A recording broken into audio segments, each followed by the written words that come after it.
নমস্কার বন্ধুরা, মন্ডল অ্যান্টিক চ্যানেলের পক্ষ থেকে আপনাদের সকলকে জানাই সাদর আমন্ত্রণ ও শুভেচ্ছা। আজ এই ভিডিওতে আলোচনা করব ভিক্টোরিয়া কুইনের ওয়ান কোয়ার্টার আনা যে কয়েনগুলি আছে। ওয়ান কোয়ার্টার আনা কয়েনটির ক্ষেত্রে প্রত্যেক রাজাদের আমলেই কিন্তু ওয়ান কোয়ার্টার আনা কয়েনটি আছে। Edward 6, Edward 7, east India company বা এডওয়ার্ড 5 বিভিন্ন রকমের কয়েনে এর প্রত্যেকটা রাজার আমলে কিন্তু ওয়ান কোয়ার্টার আনা আছে। আমি আজ পর্যন্ত যত কয়েন চেক করেছি এই কয়েনগুলি কিন্তু প্রচুর মাত্রায় পাওয়া যায়। তো ভিক্টোরিয়া কুইনের ক্ষেত্রে যে কয়েনগুলি ইস্যু হয় 1877 সাল থেকে 1901 সাল পর্যন্ত, এবং এই কয়েনটির মধ্যে কিন্তু দুটি মিন্ট মার্ক আছে, ক্যালকাটা এবং মুম্বাই মিন্ট। এই দুটি মিন্ট মার্কে কিন্তু বিভিন্ন সালে কয়েন উৎপাদন করা হয়, কয়েনের মিন্টেজ করা হয়।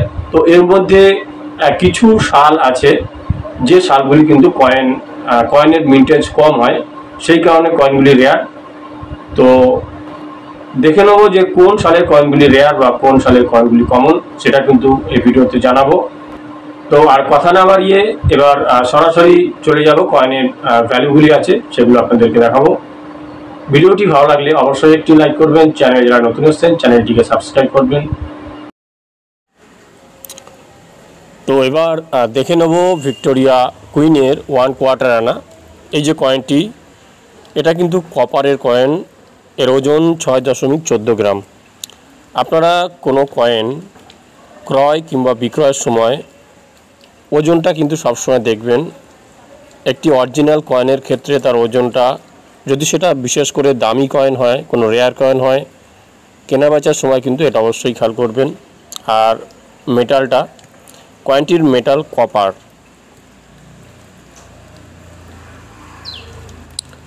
1862 সাল থেকে 1876 সাল পর্যন্ত এই কয়েনটি মুম্বাই, ক্যালকাটা এবং মাদ্রাজ এই তিনটে মিন্ট মার্কে ইস্যু করে। 62 সাল থেকে 74 সাল পর্যন্ত যে কয়েনগুলি ইস্যু হয় এগুলির মধ্যে যে কয়েনগুলি, এগুলো কিন্তু কমন শ্রেণীর কয়েন। 74 সালে ক্যালকাটা মিন্টের যে কয়েন, এই কয়েনগুলি স্কোয়ার শ্রেণীর কয়েন। 74 সালের ইউএনসি কন্ডিশনে ক্যালকাটা মিন্টের যে কয়েনগুলি, কয়েনটির প্রাইস 1000 টাকা, যার মিন্টেজ 44,06,78,000 পিস। কয়েনের যে উৎপাদন সংখ্যা সেটা কিন্তু বুঝতে হবে যে কোন কয়েনগুলি দামি হয় বা কোন কয়েনগুলি কমন হয়। দামি কয়েনের ক্ষেত্রে সবসময় তার মিন্টেজ অর্থাৎ উৎপাদন সংখ্যাটা দেখতে হবে। কয়েনের উৎপাদন বেশি হলে কিন্তু কয়েনের দাম কম থাকে। মুম্বাই, ক্যালকাটা এবং মাদ্রাজ 1862 সালে যে কয়েনগুলি ইস্যু হয়,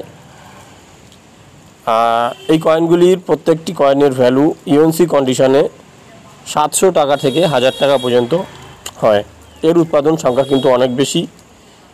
ক্যালকাটা মিন্টে 178 কোটি, মাদ্রাজ মিন্টে 186 কোটি, যার কারণে কয়েনগুলো স্টলে কিংবা বিভিন্ন এক্সিবিশনে এগুলো কিন্তু অ্যাভেলেবেল পাওয়া যায়, যার কারণে একেবারে ভালো কন্ডিশনে 700 থেকে 1000 টাকা পর্যন্ত ভ্যালু হয়।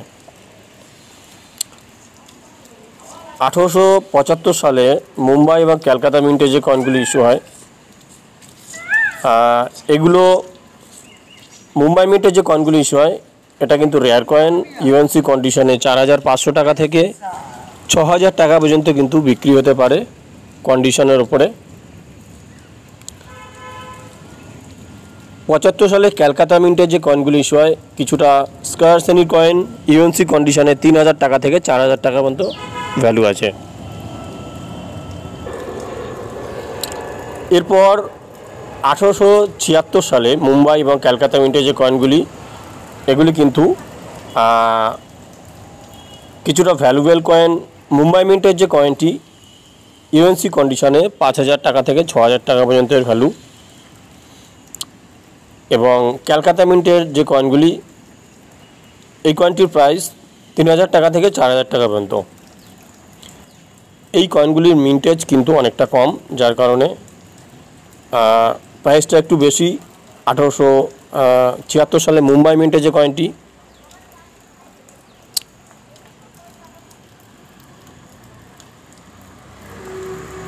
ভিডিওর স্ক্রিনে আমার হোয়াটসঅ্যাপ নম্বর দিয়ে দিলাম। যারা কয়েন বা নোটের ভ্যালু যাচাই করতে চান তারা এই হোয়াটসঅ্যাপ নম্বরে আপনাদের কাছে থাকা নোট বা কয়েন মোবাইলের ক্যামেরা দ্বারা ছবি তুলে আমাকে হোয়াটসঅ্যাপে পাঠাবেন। আপনাদের নোট বা কয়েনগুলি সাল এবং সালের নিচে থাকা মিন্ট মার্ক বা নোটের ক্ষেত্রে গভর্নর দেখে আমি কিন্তু এগুলো ভ্যালুটা চেক করব। চেক করে যদি রেয়ার কয়েন থাকে সেটা আমি জানাবো, কিংবা কমন কয়েন থাকলে সেগুলোও জানাবো। এগুলো যাচাই করতে গেলে এর ভ্যালুটা চেক করার জন্য আমাকে 150 টাকা থেকে 170 টাকা পর্যন্ত চার্জ দিতে হয়, যার কাছে যেরকম কয়েন থাকে। তো আপনারা যারা করতে চাইছেন তারা হোয়াটসঅ্যাপে ছবি তুলে মেসেজ করতে পারেন। তো আজ ভিডিওটি এই পর্যন্ত। সকলেই ভালো থাকুন। ফিরে আসছি আবার নতুন কোনো ভিডিও নিয়ে। ধন্যবাদ।